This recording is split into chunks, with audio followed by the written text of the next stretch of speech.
Welcome back. If you've just joined us, you're watching the news at 10 live on Channels Television Lagos. A quick reminder of our top stories now. Former National Security Advisor Sambo Dasuki and Revolution Now movement convener Omoyele Sowore regained freedom from DSS custody following directive from the nation's Attorney General Abubakar Malami. Commendations trailed Dasuki and Sowore's release as activist lawyers asked federal government to free other political detainees. A look at the road to freedom for Colonel Sambo Dasuki after 4 years in detention and Omoyele Sowore, who has spent at least 5 months in custody and the place of the rule of law. An Ivorian government orders arrest of former rebel leader and candidate in next year's presidential election, Guillaume Soro.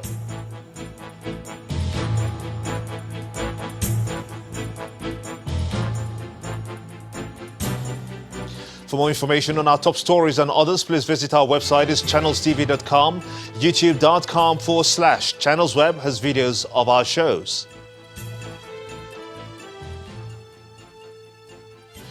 President Muhammadu Buhari has sent a warning to insurgents, terrorists, armed robbers and kidnappers, including economic saboteurs, to retrace their steps or face the full wrath of the law. His warning is contained in his Christmas Day message to Nigerians on the eve of Christmas. The president adds that if the culprits refuse to heed his call, they will meet their end as the armed forces, security and law enforcement agencies are poised to confront and defeat them. The president also asked Nigerians to live in peace with their neighbors, irrespective of their differences, strengths, and strengthen the bonds of brotherhood and good neighborliness, and focusing, of course, on all that binds us together as one united country. This morning, the news at 10. Let's quickly switch over to our Abuja studios, where Maogbe Ogun Yusuf is standing by to take us through a couple of more stories on this very auspicious Christmas Eve day. Good to see you, Maogbe. Good to see you as well, Gimba. But that message of the president will resonate with former President Goodluck Jonathan, whose home was attacked in the wee hours of this morning in Otuoke in Bayelsa State. The attack saw a soldier killed. The soldier was attached to a security post near the former president's residence.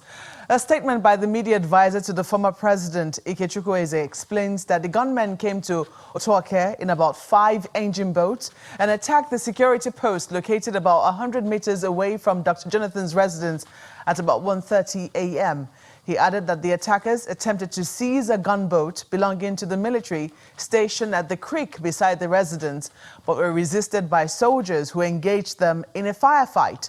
The gunmen were said to have been forced to beat a retreat as they could not match the firepower of the troops, but left a soldier dead and another injured in the exchange. Dr. Jonathan was said to be away from Otuoke at the time of the attack and only returned this morning to assess the situation. While condemning the attack, he condoled with the family of the dead soldier and the military, but asked the security authorities to swing into action and bring the culprits to book.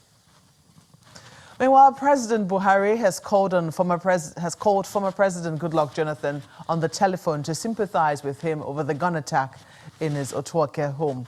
President Buhari described the attack as tragic and unfortunate, noting that he's saddened by the incident. The president also assured that the protection of the life of the former leader and all citizens of the country will continue to be the major preoccupation of his administration. Now, staying with security matters, residents of Keti, a remote community in the Federal Capital Territory, Abuja, are calling for increased security in the village following over 20 raids and kidnappings by gunmen in the area this December. The latest attack was on the night of 23rd December when 4 people were reportedly kidnapped and 2 injured as the residents prepared to celebrate the Yuletide. Police say they have launched a massive manhunt to arrest the culprits as 2 of the victims have already been rescued. Our correspondent Kayla Megwa reports. Keti village is about 10 minutes away from the Abuja city center. But with these roads, it takes much longer to get there. The village itself is over 400 years old, according to the indigents, and many of them feel forgotten by the government. Sadly, Poor infrastructure is not the only problem here. Residents must deal with frequent attacks by gunmen. The latest attack was on the 23rd of December 2019. I saw about 30 guys outside with AK-47. I was opportune, that thing came to my mind, I just entered through the roof. That's the only way I was safe. These women are still traumatized. Their husbands were taken away by the kidnappers during the raid. They collect everything that they want to collect. After they collect it, they carry my husband along. Have they said anything? They call this money that they need money. How much? Say 5 million naira. They're still begging that let them do something for them. When I look at back, I see my husband. I look at John, I said, I see my son. I say, how will I live? How will I lose these two giant people?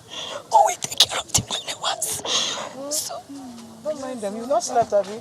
You've been awake throughout the night. Sunday Dakwe has been the village head of Keti for over 20 years and cannot recount how many raids the community has suffered during his reign. The police have been trying their best, but no actual security. They should bring us a police outpost. For a village in the forest with just one point on exit, parading of suspects by the police is not enough to reassure the residents. These people are with sophisticated weapons.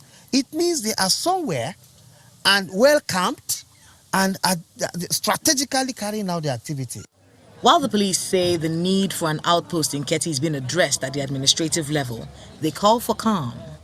We promptly responded to the distress call where we engaged the kidnappers at Keti village at the outskirts of Kabusa, where we engaged them in a gondola, a fierce one at that, and we were able to rescue 2 of the kidnapped victims. The commissioner has launched a manhunt to ensure that the kidnappers are apprehended.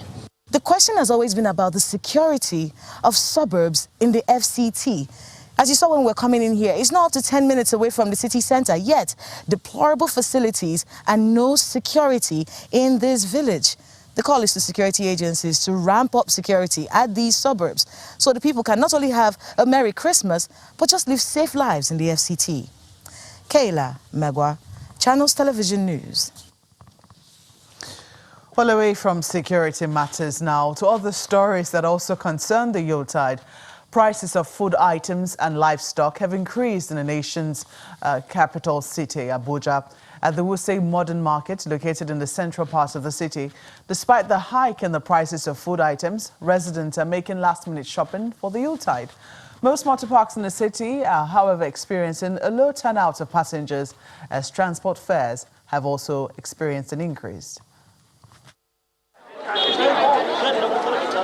It's only a few hours to Christmas, and business activities at the Wuse market is a bit slow compared with past festive periods.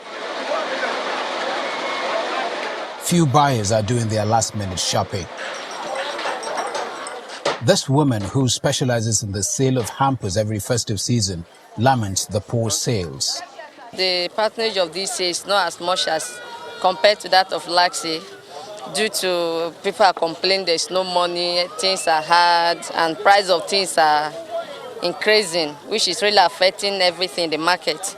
As you can see, we'll be calling customer, when they come, they'll price it. They'll tell you that the price is high, and they still want to buy and give to their loved ones. So God is helping us, but it's not compared to that of last year. Prices of food commodities such as rice, beans and maize has also increased. A bag of rice, which used to sell for 18,000 naira in December last year, now sells for between 22,000 naira to 24,000 naira. Some shoppers attribute the new price to the closure of the country's land borders. Things are very high. Yeah, the foreign rice I bought was 25,500. Last year was lesser, which is 19,000. Last year you can even get a bag of rice in 18,500. You will get, but this year everything is really very, maybe because of they closed the border, I don't know. So things are very, very costly this year. I think the price range is actually high this year. It's high, so, but one still have to buy rice because it's the season we're in. At the Jabi Motor Park, some passengers complain of an increase in transport fare. It's 4,000 naira. Before we used to pay 2,500. When you carry load, they collect 1,000 naira from your load. That is 5,000 naira from here to Kogi State. They're increasing more than that. Let me say 2,000 naira on top because we used to pay 2,500 before. We used to pay 2,500, 3,000 before, but today it's 4,000 naira. This is gradually becoming a usual situation, a hike in the price of food items and livestock. These traders say they expect the government to intervene and address the situation. Well, regardless, do have a very Merry Christmas. When the news at 10 returns, Ivorian government orders arrest of former rebel leader and candidate in next year's presidential election, Guillaume Soro. That's Around the World in 5. Do join us again.